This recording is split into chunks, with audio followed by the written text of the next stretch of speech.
Good morning everybody, welcome back to the channel. Hope everyone's been well. Today we're going to be talking about something different today. A little bit of drones and photogrammetry. Hopefully you'll learn something new. Enjoy!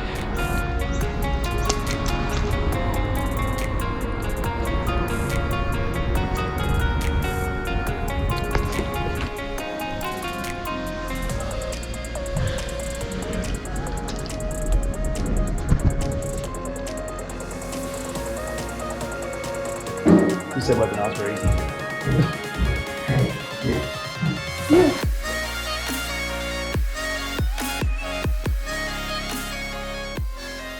Hello everyone and welcome back to Transpects webinar series, where today we discuss capturing data to produce 3D models and some of the tips that we can offer you from our experiences of seeing countless data sets come in from all around the world.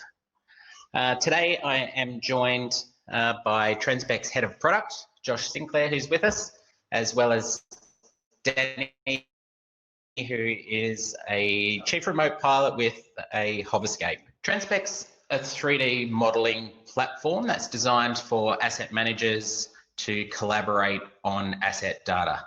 So we're taking the imagery that you capture and you upload, we generate a really highly detailed 3D model, then asset managers can then inspect, mark up defects or failure modes. They can collaborate with their stakeholders, both internally, externally, and monitor trends over time.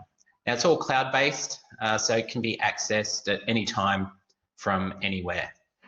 Thanks, Derek, and thanks for joining us, guys. We'll jump to the first slide in our presentation. Alrighty, I'll kick things off with the overlap. So the overlap refers to the shared area between two adjacent images. We'd recommend using an overlap of 75% or more to achieve the desired results. A good way of identifying the correct overlap is pick a point of interest in the photos, and that point of interest, say a window or an aircon unit, should be in 4 photos as you're moving along. Moving on to transition, if you imagine a 3D building, a basic 3D building, there's 4 walls and a roof. They were treating each of these surfaces as separate captures, essentially, with no real transitional imagery to join those surfaces together into one cohesive model, at least every 30 degrees. So as shown by that diagram, not only are you capturing the vertical facade and the horizontal roof, you're capturing at least 2 images in between those surfaces. So the resolution, often referred to as the GSD, refers to the physical distance between 2 pixels. So for example, if we had an image of a roof that was captured at 10 millimeters, 2 pixels in that image are 10 millimeters apart on the actual roof surface. Focus. I'd highly recommend using a manual focus utilizing the hyperfocal distance. Transpect is currently actually building a hyperfocal calculator, but right now my best option would be to recommend using a app like PhotoPills, which will calculate the hyperfocal distance for you. Cool. So when you're capturing imagery for Transpect, it's really important, wherever possible, to keep the horizon out of the images. Metadata. So metadata is the data that's stored in the photos, like all the GPS, or pretty much the background of all the photos. It is required for any successful modeling. DJI drones are known for wildly different GPS values between battery changes. The best way to minimize the differences in the GPS in the metadata would be to hot swap your batteries. If you pretty much hot swap them as quick as possible, or just change your batteries as fast as possible. If all else fails and you can't hot swap or you can't change them quickly, take a photo on the ground before taking off. That helps us process the Z-axis correctly with less discrepancies. Right, so now just a bit about flight in general. So higher flight speeds will result in more motion blur in the images for the same shutter speed. So you've got to ensure that your flight speed is appropriate for whatever shutter speed is achievable on the day. Derek will talk a bit more about shutter speed and camera settings at the end of this presentation.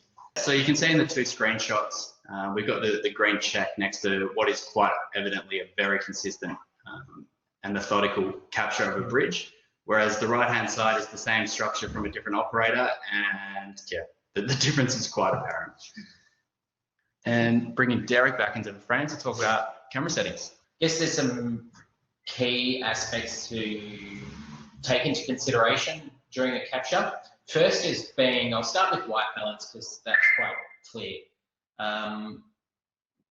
preferably don't use auto white balance. That's going to measure each photo as you go along, and as lighting conditions change, you can end up with like a really yellow tinged photo followed by a really blue tinged photo.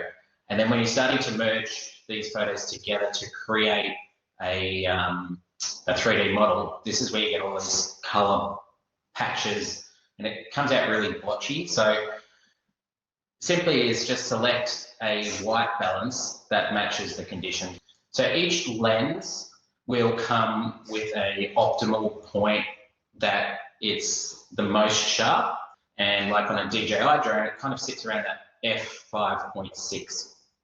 So if we want to keep our shutter speeds really fast and we want to keep the optimal focal point in the lens, we've got a fixed aperture, means that the ISO is going to vary. Other than that, thank you for all attending. It's a pleasure having you on, and we look forward to seeing you again on our next one. Enjoy the day, everyone. Thanks, guys. Thanks, guys. Well, that wraps up the webinar. I hope everybody learnt a little bit, something a bit different. I definitely learnt that I need to spend more time in front of the camera and learning how to speak slower and less off a script, but that will come with time. Anyway, everybody, hope you have a lovely day. Peace out.